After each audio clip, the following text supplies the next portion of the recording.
Ce poste est une branche de la Commission nationale de défense et de sécurité chargée d'alerter, de prévenir et de lutter contre toute forme d'insécurité sur l'ensemble du territoire national.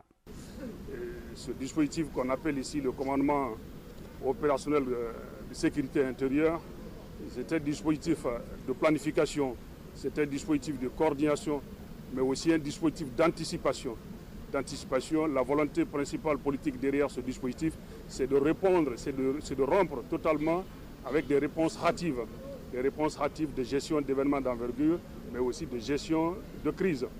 Donc désormais, il n'y a plus de réponse hâtive, tout va être désormais, on va avoir de gros yeux sur les menaces, vont être identifiées, face à chaque menace, des planifications vont se tenir pour qu'on ne se retrouve plus complètement débordé ou complètement surpris.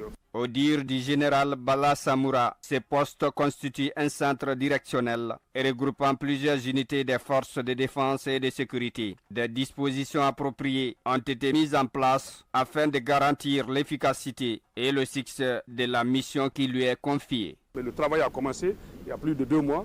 Ce travail de planification qui vous a été présenté aujourd'hui a commencé, qui est composé d'officiers de police nationale formés, de la gendarmerie nationale formée, de l'armée, au fait de toutes les composantes de forces de sécurité renforcées par l'armée qui se retrouvent dans cette salle aujourd'hui. À la différence des unités de sécurisation spécifiquement déployées pour les scrutins, ces postes de commandement opérationnel de sécurité intérieure est conçu pour perdurer bien au-delà du cadre électoral. Il s'inscrit dans une stratégie de sécurité durable visant à renforcer la stabilité, la vigilance et la confiance des citoyens dans la protection de leurs droits et de leurs libertés.